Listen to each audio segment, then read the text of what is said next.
This is the Cash Value Solutions Podcast, where your hosts, Jason Pohlmeyer and Kyle Mann, shed light on little-known money truths to help you take control of your financial future and become your own banker. Subscribe, rate, and review the show, and check us out at cashvaluesolutions.com. Hey, everybody. Welcome back to the Cash Value Solutions Podcast this week.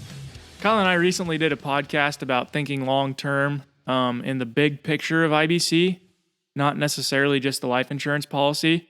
And we're going to do a podcast that goes hand in hand with that this week. So you want to lead us in, Kyle? Yeah, we're going to cover Nelson's 5 rules to the infinite banking concept. We'll list them and then kind of go through what he talks about and what they mean to us. So to start off with, this is something we say all the time, but his first rule is think long range. First rule, and maybe the most important rule. I mean, honestly, if you can't think long range, you won't ever be able to do IBC. No. You'll always be stuck looking at the insurance policy, focusing on the insurance policy and what the insurance policy is going to do. And I guarantee you won't be able to get over the capitalization period. Yeah, that's probably the toughest part. And that's one of the first things, when talking to somebody is it should be laid out like, are you okay with not having access to every single dollar you put in for the first 5-10 years? Right. Some illiquidity. Yeah. Some, not all, a little bit. Yeah. And I mean, honestly, just being upfront with you guys, maybe it's 20%, maybe it's 40%. I mean, it's going to be a little different for everybody. So say you pay in $1,000, you don't have 20% to 40% of that. You're looking at $200 to $400 in that first year. Yeah. But you also then must realize you're going to get it all back in some. So. Oh yeah. It's so important though to understand that. And that's the fact of thinking long term. And when you start thinking long term, your focus starts to leave the insurance policy, the tool, and you start to focus on what infinite banking really is. Mm-hmm. A system to be able to finance the things that you are already going to buy.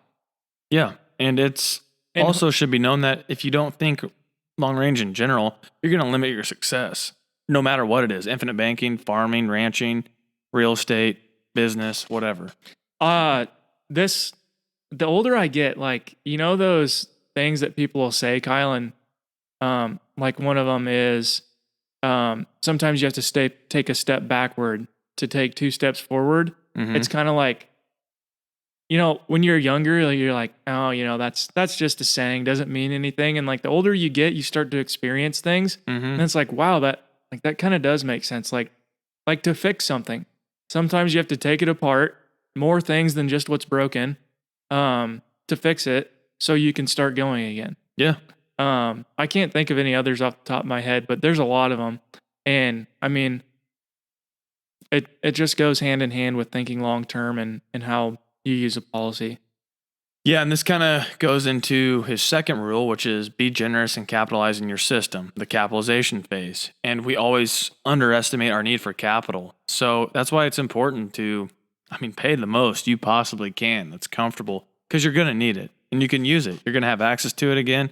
You're going to have access to more than what you put in. The thing that made me personally so comfortable with this is, yes, I understood that there was some illiquidity in the beginning of this, but I knew that I had access to the majority of the dollars that I was putting into the system. Mm-hmm. And I would never have been able to start a system like this without that comfort and the guarantee that money is always going to be there growing. Yeah, how much bigger can you start with something when you know you have access back to the majority of it? You can, if you have zero access, the amount that you can start with is going to be very minimal compared to when you have 70, 80% access. You can do a lot. It's huge. And that's guaranteed too. That isn't a what if scenario. No. And that is guaranteed. And unfortunately, I'm 28 years old and I'm limited by the insurance companies and how much premium I can pay. Mm-hmm. That is crazy to think about. Yeah. But I did so much research on this. I was so comfortable with it that I was willing to do that. Sure. And I'm excited about my decision because I'm getting through those first couple years where the illiquidity is the worst, Kyle. And like, I'm going to start having even more coming back to me than what I put into the policies. Yeah, yourself in 20 years is really going to be thankful that you did this. Yeah, So, I mean, goes back to the first principle again. They'll think long term. sure. So Sure. So, and you know, I won't take too long, but that's different for everybody. Not everybody can start how I did or how you did, Kyle. But it should be something that you guys are comfortable with paying. But just be, and when you talk to us, we'll be sure and relay these facts to you. But know that money is still available. We are not out to tie people's money up from now until the day they die, so That's they can what pass on a death benefit. that's what we're completely against. That is not at all what we want. We do not believe in tying money up at all. Yeah. Whether that's with an insurance company or with some governmental, whatever you want to call it, IRA, Qualified 401 plan. Yeah. No. Yeah. That's why we're so attracted to this and why we believe it can help everybody. Absolutely. But not everybody's ready for it. No. Nope. And so if we can move on, his next rule is don't steal from your system. And if you remember from our book review, the grocery store, Nelson also often referred to this as stealing the peas. Don't steal the peas. Yes. So this just goes to say, like, if you buy something with cash, if you go buy, let's say, a pickup for $50,000, you pay cash for Kyle that. likes diesel pickups. I do, yes. And you don't pay yourself back, you've essentially stole from yourself because you would have had to get that money from somewhere. If you could borrow it from a bank or you could borrow it from your own system. If you don't pay it back, it's essentially stealing. And what are you going to do the next time that you want to purchase, now that inflation has happened, a $60,000 pickup in 5 years? There's going to be nothing there. Right. It's being honest with yourself and knowing that even though it's my system or this is my cash, like there is still a responsibility here. And this is why IBC is so simple, because all you're doing is instead of directing that cash flow either back to a bank or a traditional loan from them or whatever the finance company is, doesn't matter, or back to a savings account, okay? It's just a cash flow. The only thing we're doing when we implement IBC with a life insurance policy is changing the place where that cash flow is directed to. It's so important to understand that because it's so hard to get across to people that's all you're doing. You're changing where the cash flow is going. You're not losing the cash flow. You're losing a little bit of liquidity up front. You're just changing the flow. But this is something that we never mentioned, Kyle. You're going to gain immense liquidity into the future. Yes. But so That's why we're doing this. And maybe because of the culture we live in of instant gratification, it's just so hard to overcome that. And then also, there's a lot of deception out there in sales, and people think, oh, that's too good to be true. Am I really going to have more access than that? So I guess I understand that, but you got to get past that with education. I can't believe we've never brought that up on our podcast before. I mean, we always tell people about the fact of, yes, there is some short-term illiquidity with this. We never talk about the fact that the reason that we're using life insurance, I mean, we go over that all the time with the guarantees and the other benefits, the death benefit and protection that it provides us.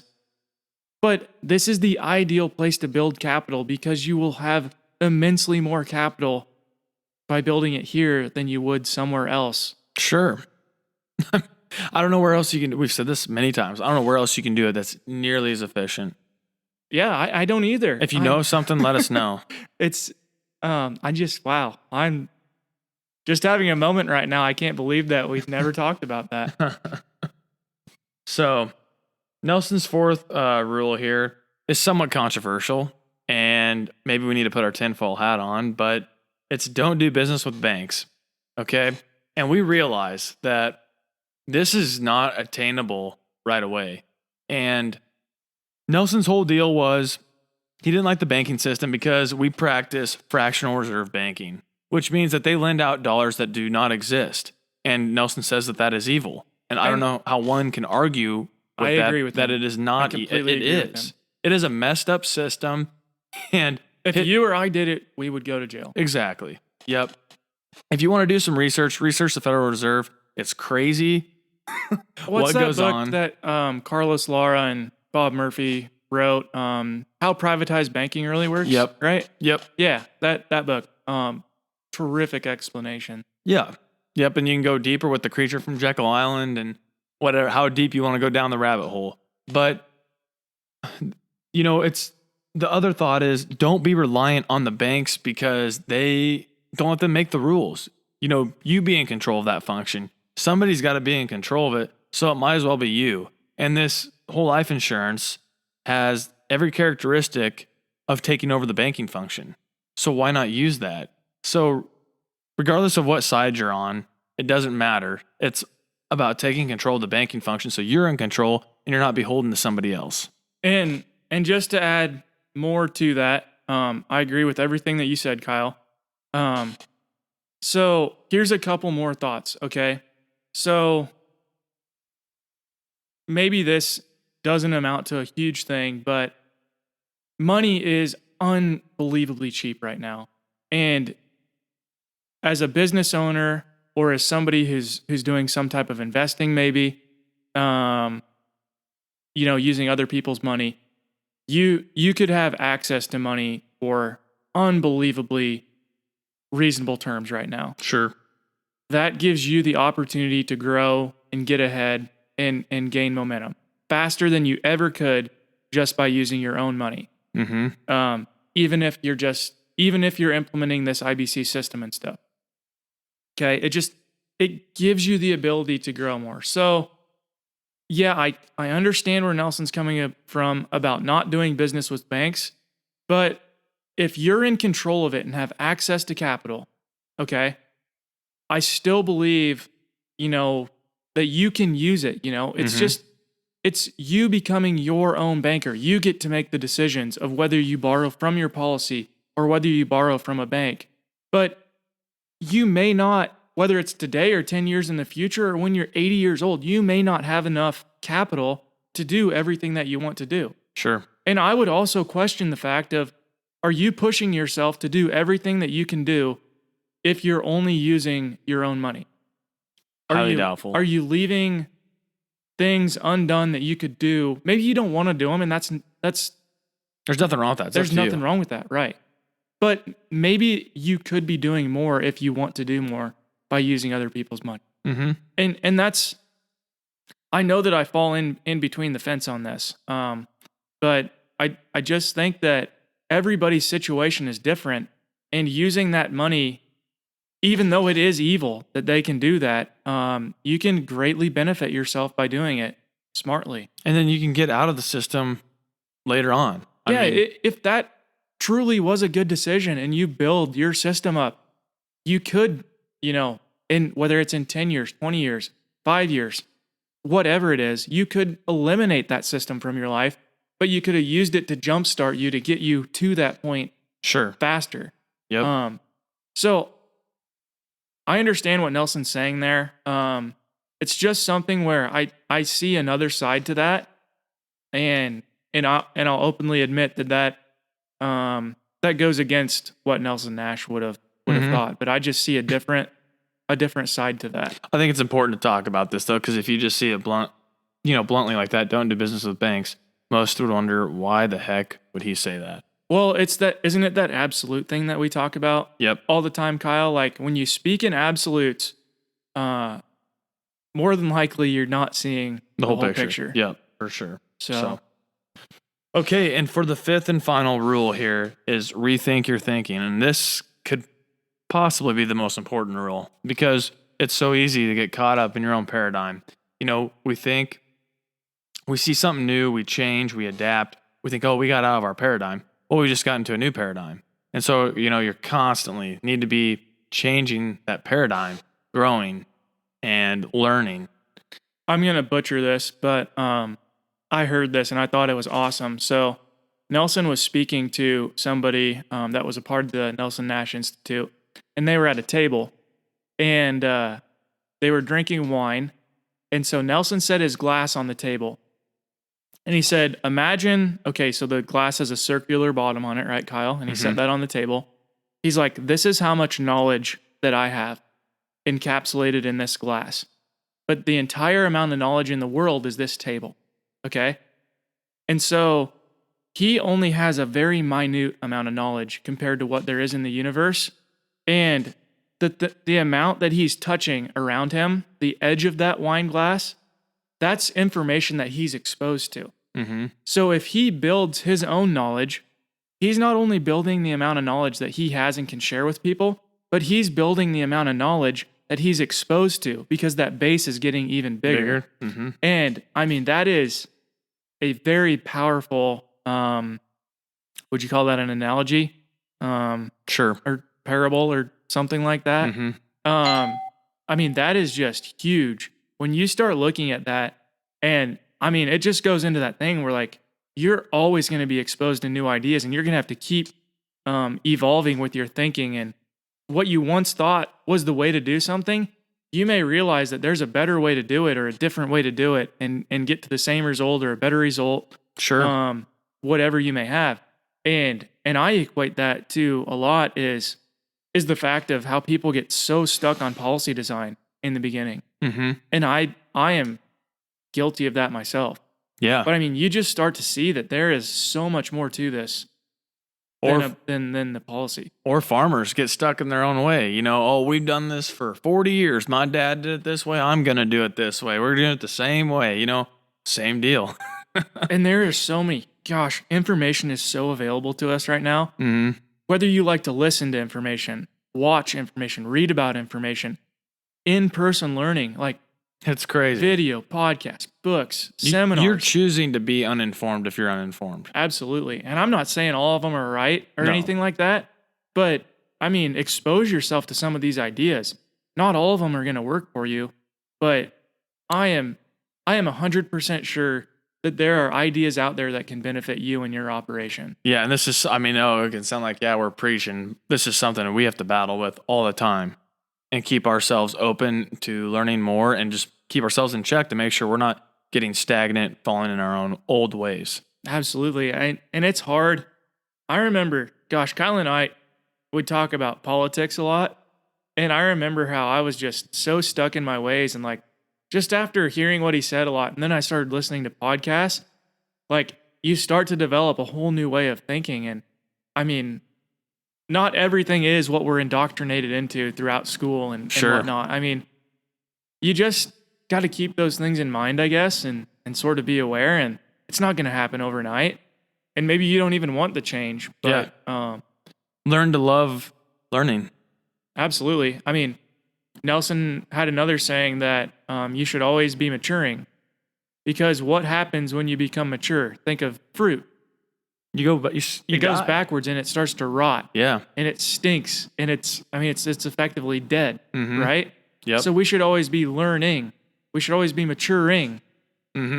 Just, he had a ton of wisdom to share. I wish that he was still alive and we could bring him onto our podcast and just have some of our own personal time with him. If you haven't read Becoming Your Own Banker, you need to. And you also need... Even if you don't start a life insurance policy, I mean, you're going to gain some awesome insights. Absolutely. And if you get the chance, I mean, buy that seminar. It's full of history and infinite banking and just financial knowledge that where you're going to get anywhere else. And I mean, it's like 6-7 hours long. I'm not exactly sure. Trust me, Nelson adds humor throughout it. It is very entertaining. It is not boring to listen to. It's not just him preaching. Lots of entertainment value with it as well. And I think it's great to, learn from the man himself. I mean, he's the guy who developed this, who figured it out, and he deserves credit. And I think everybody should just, read or watch him to get a understanding of who he was and what he stood for. Right. And I think too, if you watch that, like you can genuinely tell that he really cared about helping the individual. It wasn't about selling life insurance for him. It was about truly helping individuals to be in a better place in the future than where they were when he met them. And getting them to check out of what you could call the matrix and what we've been programmed to believe. Walking around just zombie. Doing things because We're we've told, always done it this way. Yes. So, and this is something we also talk about. Like, if you can program yourself instead of being programmed, consuming knowledge like this, it's going to, move you forward instead of keeping you behind. I mean, that's going to be a great advantage to you. And just for everybody that isn't familiar, explain what you mean by programming yourself. The content you consume, you start developing into that. So you're either going to be programmed by somebody or you're going to program yourself. So if you watch the news and, just a lot of general TV, you're going to be getting programmed by all that negativeness, all the talking points that those people want you to believe and do. You're going to hear all that. But if you selectively choose the things that you want to learn about, things that will move the needle forward for you, then you're going to get yourself out of that programming situation. And if I could add to that, not only does that you're programming yourself, but it allows you to give a more clear, decisive, intuitive thought into what everybody else is doing. Sure. And I'm not saying that you're right necessarily, but it gives you the ability to start to dissect, does this even make sense? Yeah. Instead of just saying, yes, this makes sense, let's do it. We've done it this way for Trust 10 years, the science. 20 years. Yeah. I mean, it's just, I mean, we could keep going on about, that's probably just a joke from, we were talking about, say somebody has Iowa State do a study to see if it makes sense to spray Roundup on your ground or something like that.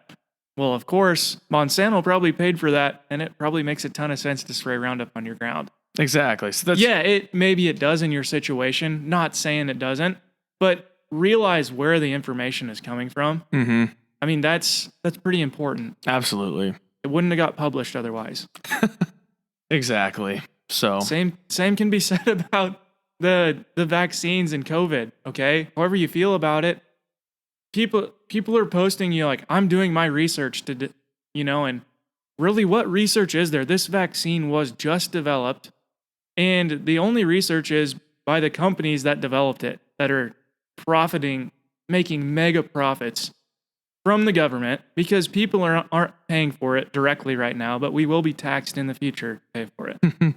Now, you start thinking about that and it'll really get you hot. But, absolutely.